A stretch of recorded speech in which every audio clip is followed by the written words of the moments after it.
అటువంటి సంఘటన లోపల మంత్రి గారు రాజకీయం మాట్లాడి నన్ను రాజకీయం మాట్లాడిందని చెప్పి రాజకీయం నేను మాట్లాడినేమి విద్యార్థులకు దళిత విద్యార్థులకు కావచ్చు, వెనుకబడిన కులాలకు కావచ్చు, మైనార్టీలకు కావచ్చు, ఇతర ఎస్టీ విద్యార్థులకు కావచ్చు, ఎస్సీ ఎస్టీ మైనార్టీ గురుకుల విద్యాలయాలు ఎక్కువ పెంచాలని చెప్పినాం.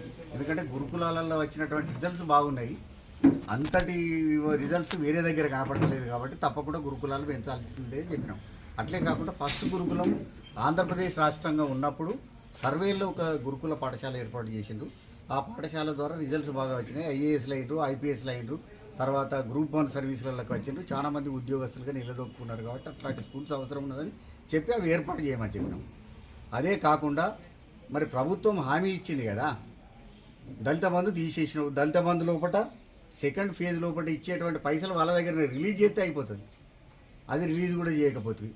దళిత బంధులకు బదులుగా వీళ్ళు అంబేద్కర్ పేరు మీద, అంబేద్కర్ అభయహస్తం పేరు మీద దళితులకు గిరిజనులకు ప్రతి కుటుంబానికి 12 లక్షల రూపాయలు ఇస్తారన్నారు. అది కూడా ఇవ్వాలని చెప్పినాం. దానికి రాజకీయాలు మాట్లాడతారంటే రాజకీయాలు మాట్లాడింది ఆయన కదా. ఏం రాజకీయాలు మాట్లాడింది ఆయన?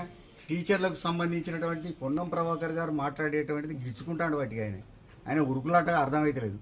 అసెంబ్లీలో గదే ఉరుకులాట ఉన్నది, బయట గదే ఉరుకులాట ఉన్నది. కరీంనగర్ మంత్రి కానే కాదు ఆయన సిద్దిపేట జిల్లాకు సంబంధించినటువంటి మంత్రి.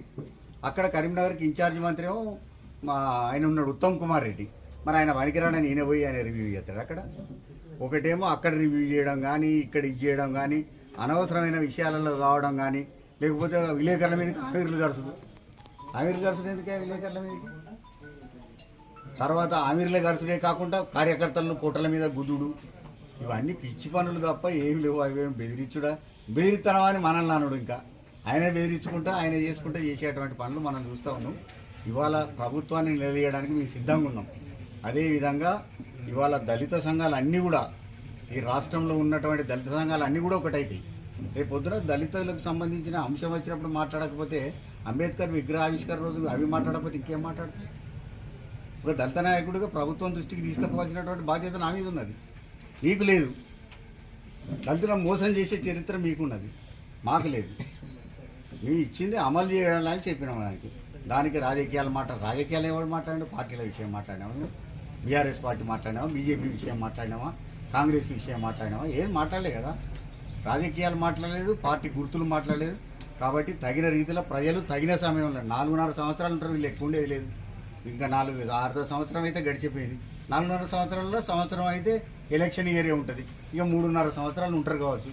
దానిలో ఏందో తేలుతుంది కదా, ప్రజలకు వీళ్ళు చేసేది ఏందో, వీళ్ళు ఇచ్చిన హామీలు ఏంటి, వీళ్ళు ఇచ్చిన గ్యారెంటీలు ఏంటి, 13 అంశాలతోటి ఏర్పాటు చేసినటువంటి 6 గ్యారెంటీలలో ఎన్ని హామీలు పూర్తి చేసారు, 420 హామీలు ఇచ్చినటువంటి ప్రభుత్వం ఏం చేసింది? 2 నెలల నుంచి పెన్షన్ రాక ఇవాళ పరిస్థితి ఘోరంగా ఉన్నది. 4,000 పెన్షన్ చేస్తానని చెప్తే 4,000 కాదు కదా, 2,000 కూడా 2 నెలల నుంచి లేదా.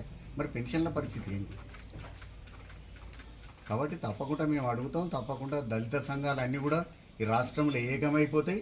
ప్రతి దళితుడు కూడా అడుగుతాడు, హక్కుగా అడుగుతాం మేము. ఏంటంటే 12 లక్షలు మీరు ఇస్తానని చెప్పిండ్రు అంబేద్కర్ అభయహస్తం పేరు మీద, గిరిజనులకు ఇస్తామని చెప్పిండ్రు. గిరిజనులు కానీ హరిజనులు కానీ వీళ్ళిద్దరు కూడా ఖచ్చితంగా ఏకమైపోయి పోరాటం చేస్తాం. ఆ పోరాటంలో ముందుండి నడుస్తాం.